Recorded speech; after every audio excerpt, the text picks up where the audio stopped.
आज म एउटा फुटबल थिमको केक बनाउन गइरहेको छु। यसको पछाडि चाहिँ एउटा रोचक एउटा कहानी छ, स्टोरी छ है। एकजना मेरो रेगुलर कस्टमर हुनुहुन्छ, 5-6 वर्षदेखि मबाट केक लिएर गइरहनु भएको छ होइन। अनि उहाँ चाहिँ आउनुभएछ छोराको बर्थडेको लागि। छोरा चाहिँ मेस्सीको ठुलो फ्यान हुनुहुँदो रहेछ। अनि मेस्सीको फोटो राखेर चाहिँ फुटबल थिमको केक चाहियो। अनि मसँग चाहिँ दुर्भाग्यपूर्ण मेरो मेसिन बिग्रिरहेको थियो। लगभग 10-15 दिनदेखि नै मैले मेसिन बनाउन दिएको थिएँ। अनि त्यहाँ मेसिन बनाउने ठाउँमा पनि त्यहाँको चाहिँ कर्मचारीहरू चाहिँ अब यो तिहारको छठको कारणले गर्दा उनीहरू घर गएको कारणले मेसिन बनाउनु नभ्याएको रहेछ। अनि मैले सोधेँ, अनि तपाईँलाई यही नै चाहिएको हो? अब यो त अलि पोसिबल छैन होला जस्तो छ भनेपछि बच्चा रुन थाले। बच्चा रोएको देख्न नसकेर मैले भनेँ, बाबु म जतिसक्दो म ट्राई गर्छु, म बनाइदिन्छु भनेर कमिटमेन्ट गरेँ। अनि बल्ल बच्चा खुसी भयो होइन। अनि मैले भनेँ ल ठिक छ, म बनेपछि म तपाईँलाई खबर गर्छु भनेर भनेँ। अनि मैले मेसिन लिन गएँ बनाएको ठाउँमा, अनि बनेको रहेनछ।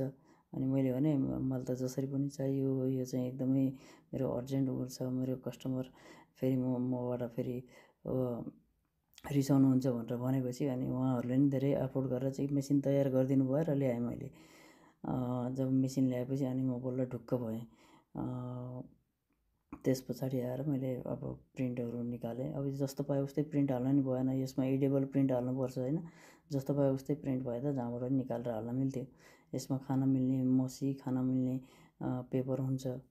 अनि त्यही कारणले अनि मैले मेसिन ल्याएर प्रिन्ट तयार गरेपछि यहाँ देख्न सक्नुहुन्छ यो सबै सामग्रीहरू रेडी भइसकेको छ। त्यस पछाडि म त्यसलाई एकदमै यो अलिकति अप्ठ्यारो पनि छ, रिस्की पनि छ र ट्रिकी पनि छ है। अनि यस्तो केकहरूको चाहिँ धेरै सावधानीपूर्वक काम गर्नुपर्ने हुन्छ। हात पनि एकदम सार्प हुनुपर्छ। त्यही अनुसारले अनि मैले केक त रेडी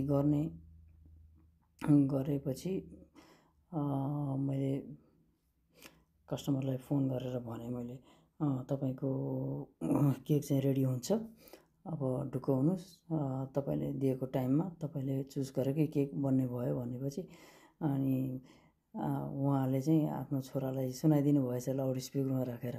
अनि बच्चा एकदम खुसी भएको सुनेँ कि मैले फोनमा।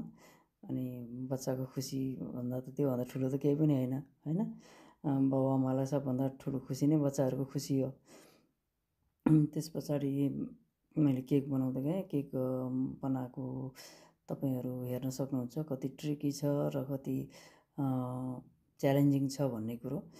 तर यहाँबाट एउटा पाठ के सिकेँ भने मैले तपाईँलाई कुनै पनि परिस्थिति आओस्, जेसुकै आओस्, तपाईँले च्यालेन्जलाई एक्सेप्ट गर्न सक्नुभयो भने तपाईँलाई समयले पनि साथ दिँदो रहेछ है। यो कुरा चाहिँ मैले एउटा प्रमाण गरिदिएँ। तपाईँ कुनै पनि काममा चाहिँ पछि नहट्नुहोस्। पछि हट्यो भने तपाईँले हुँदैन होला, गर्दैन होला, सक्दैन होला भनेपछि तपाईँलाई नेगेटिभ थट्सहरू मात्रै आउँछ है।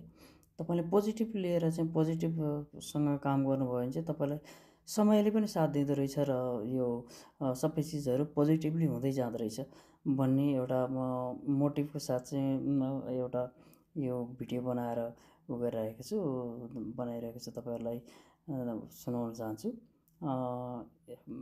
अन्तिममा गएर केक एकदम राम्रो भयो र कस्टमरले थ्याङ्क यू भन्नुभयो, एकदमै राम्रो भयो, बच्चा पनि खुसी भए।